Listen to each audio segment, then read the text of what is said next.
training students in how to reflect is more important than it might seem. We ask students to reflect during lessons, and we do this to help them be more metacognitive. We want them to reflect on what they've done, on the thinking in which they've engaged, and to do this critically. But we need to be sure that students both know how to reflect and know what we mean when we ask them to reflect. We can sometimes take this for granted, but it is often the case that students have a fuzzy understanding of what reflection actually is. So for example, we might get to the end of the lesson and then in the plenary we say, okay, we're now going to reflect on what we've done, have a chat with your partner, discuss what you think you've done well and what you think you could improve.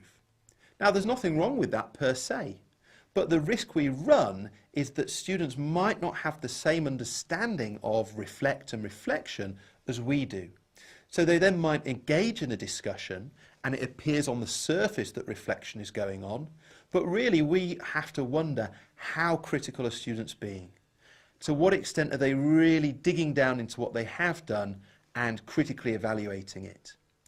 Now this is easily overcome, and to do that we just have to train students in what we mean by reflection and in how we want them to reflect. So just like we might train students to unpick command words when they're sitting an exam paper, it's exactly the same thing. So we start off by giving a clear definition of what reflection is, modelling good reflection for students, showing them examples of good and of bad reflection so that they gain a good understanding of what it is we want them to do. It might be that we have then a specific technique we use again and again when we come to reflection. So it could be, for example, providing students with a little grid that they fill in, or always using 3 questions, and those might be the same 3 questions every time we come to reflect. So what we're trying to do here is set up a structure or a framework which students can call on, and in so doing we know that their reflection is going to be much more critical, much more engaged with the thinking they've done during the lesson than might otherwise be the case.